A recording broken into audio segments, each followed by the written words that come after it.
Right ఇక breaking news చూస్తున్న ముఖ్యమంత్రి రేవంత్ రెడ్డి అధ్యక్షతన రాష్ట్ర మంత్రివర్గ సమావేశం ఈ నెల 18న ములుగు జిల్లా మేడారంలో నిర్వహించాలని ప్రభుత్వం నిర్ణయించినట్లు తెలిసిందే. సమ్మక్క సారలమ్మ మేడారం మహాజాతర ఈ నెల 28న ప్రారంభం కానుండటంతో సాంప్రదాయానికి భిన్నంగా ఈసారి మేడారంలో కేబినెట్ భేటీ నిర్వహించనున్నట్లు సమాచారం. జనవరి 18న ఉదయం ఉమ్మడి ఖమ్మం జిల్లాలో పలు అభివృద్ధి పనులకు సీఎం రేవంత్ రెడ్డి శంకుస్థాపనలు చేస్తారు. అక్కడే కాంగ్రెస్ పార్టీ కార్యకర్తల విస్తృత స్థాయి సమావేశంలో పాల్గొంటారు. అనంతరం సిపిఐ 100 సంవత్సరాల వేడుకకు హాజరవుతారు. అదే రోజు సాయంత్రానికి ముఖ్యమంత్రి సహా మంత్రివర్గం మేడారం చేరుకుంటుంది. 5 గంటల తర్వాత కేబినెట్ సమావేశమయ్యే అవకాశాలున్నాయి. రైట్ ఇక బ్రేకింగ్ న్యూస్ చూస్తున్న ముఖ్యమంత్రి రేవంత్ రెడ్డి అధ్యక్షతన రాష్ట్ర మంత్రివర్గ సమావేశం ఈ నెల 18న ములుగు జిల్లా మేడారంలో నిర్వహించాలని ప్రభుత్వం నిర్ణయించినట్లు తెలిసిందే. సమ్మక్క సారలమ్మ మేడారం మహాజాతర ఈ నెల 28న ప్రారంభం కానుండటంతో సాంప్రదాయానికి భిన్నంగా ఈసారి మేడారంలో కేబినెట్ భేటీ నిర్వహించనున్నట్లు సమాచారం. జనవరి 18న ఉదయం ఉమ్మడి ఖమ్మం జిల్లాలో పలు అభివృద్ధి పనులకు సీఎం రేవంత్ రెడ్డి శంకుస్థాపనలు చేస్తారు. అక్కడే కాంగ్రెస్ పార్టీ కార్యకర్తల విస్తృత స్థాయి సమావేశంలో పాల్గొంటారు. అనంతరం సిపిఐ 100 సంవత్సరాల వేడుకకు హాజరవుతారు. ఇక అదే రోజు సాయంత్రం ముఖ్యమంత్రి సహా మంత్రివర్గం మేడారం చేరుకుంటుంది.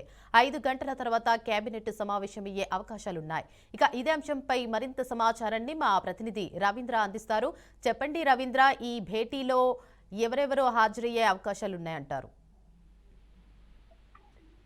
దేవిక, ఏదైతే తెలంగాణ ముఖ్యమంత్రి మేడారంలో కేబినెట్ సమావేశం నిర్వహించడం అనేది చాలా అరుదైన అంశంగానే భావించవచ్చు.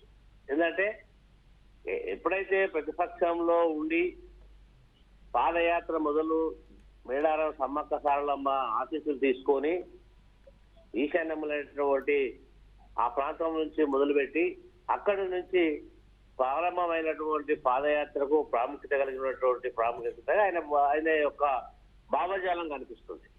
ఎందుకంటే గత 10 సంవత్సరాల్లో తెలంగాణ ప్రభుత్వంలో బీఆర్ఎస్ పార్టీ అధికారంలో ఉన్నప్పుడు ఆ తర్వాత రేవంత్ రెడ్డి ఏదైతే ప్రతిపక్ష నాయకుడు అయినప్పుడు ఆ ఏరియా నుంచి పిసిసి ప్రెసిడెంట్ గా ఉండి ఆ ఏరియా నుంచి పాదయాత్ర చేసి ప్రభుత్వం రావడానికి అమ్మవార్ల ఆశీస్సులు మనకు లభించాయనేటువంటి ఒక నమ్మకమైనటువంటి దృఢమైన నమ్మకంతో ఉన్నారు.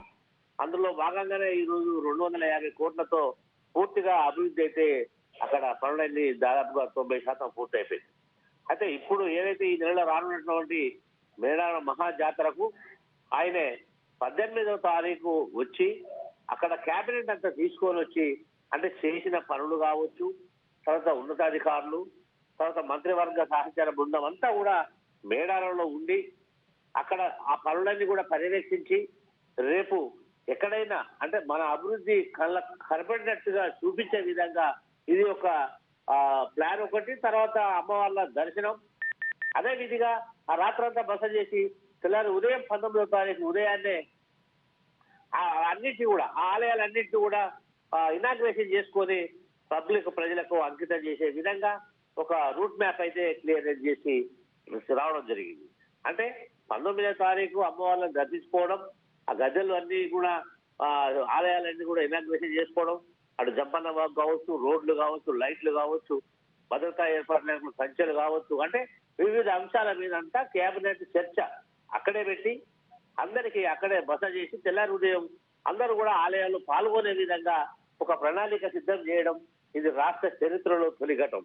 అంటే రేవంత్ రెడ్డి ఇప్పుడు మేడారంకు గిరిజన జాతర అనేటువంటి మేడారం జాతర చేయడంలన్నీ కూడా సంచలనాత్మకమైనటువంటి నిర్ణయాలు తీసుకోవడం జరుగుతున్నది.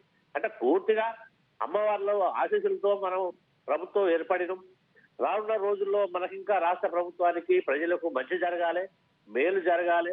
2 కోట్ల మంది భక్తులు వచ్చే పైసలకు వచ్చేటువంటి భక్తులకు ఎలాంటి అసౌకర్యాలు కలగకుండా అధిష్టానంతా కూడా అధికారులందరూ కూడా పురమాయించి కావలసిన నిధులు సమకూర్చి ఆ ప్రాంతం అంతా కూడా భక్తులకు ఇబ్బంది కలగకుండా అమ్మవార్ల దర్శనం సాఫీగా జరిగే విధంగా భద్రతా చర్యలు కావచ్చు, శానిటేషన్ కావచ్చు, ఆర్ఎండ్బి కావచ్చు, డ్రింకింగ్ వాటర్ అంటే రోడ్లు అన్ని కూడా మెడికల్ అండ్ హెల్త్ అన్ని విభాగాల నుంచి కూడా అక్కడ అప్రమత్తం చేసి దాదాపుగా అన్ని పనులన్నీ కూడా కంప్లీట్ అవ్వచ్చేది.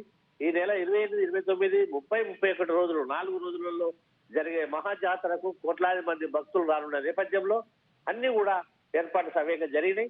స్వయంగా పర్యవేక్షించి అంటే ఇప్పటికీ పనులు జరిగినప్పటి నుండి 2 సార్లు సందర్శించి ఎప్పటికప్పుడు సూచనలు సలహాలు ఇస్తూ ఎప్పటికప్పుడు ప్రతిరోజు దాన్ని మానిటరింగ్ చేస్తూ అధికారులను పంపిస్తూ తర్వాత మంత్రులను పంపిస్తూ పర్యవేక్షిస్తున్న నేపథ్యంలో చాలా ప్రాముఖ్యత ఇస్తున్నటువంటి మన రాష్ట్ర ముఖ్యమంత్రి ఎవరైతే ఉన్నారో రేవంత్ రెడ్డి గారు ఆ విధంగా అక్కడ ఆ పనుల మీద ప్రత్యేక దృష్టి కేంద్రీకరించడం జరిగింది. అందులో భాగంగానే ఈ నెల 18వ తారీఖున మంత్రివర్గ సమావేశం ఏర్పాటు చేయడం అయింది. ఆ తర్వాత 19వ తారీఖు ఇనాగ్రేషన్ చేసి అక్కడి నుంచి ఖమ్మం సిపిఐ 100 ఏళ్ల యొక్క ఉత్సవాల్లో పాల్గొని అక్కడ వాళ్ళతో సందేశం ఇచ్చి అక్కడి నుంచి తిరిగి హైదరాబాద్ అయ్యి ఆ నుంచి దావోస్ వెళ్ళే అటువంటి ఏర్పాట్లలో అయితే వెళ్తున్నట్టు మనకు సమాచారం ఉన్నది.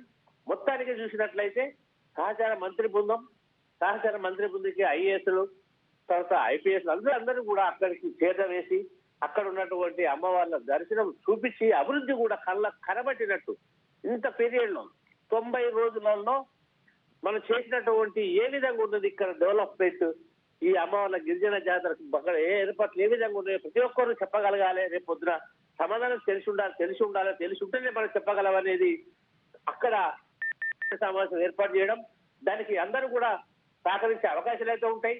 జాతర ఒకటి, కేబినెట్ అనేది అంశం ఒకటి, మంత్రివర్గ సహచరులు, ఎమ్మెల్యేలు, ఎంపీలు అందరూ కూడా ఒక మహా జాతరగానే ఉండబోతుంది. 18వ తారీఖు 19వ తారీఖు అదంతా కూడా ఆ ఆలయ ప్రాంగణం అంతా కూడా కాంగ్రెస్ నేతలతో కిక్కిరిసే అవకాశం, అధికారులతో కూడా కిక్కిరిసే అవకాశం అయితే మెండుగా ఉంది. Right, thank you for the update Ravinder.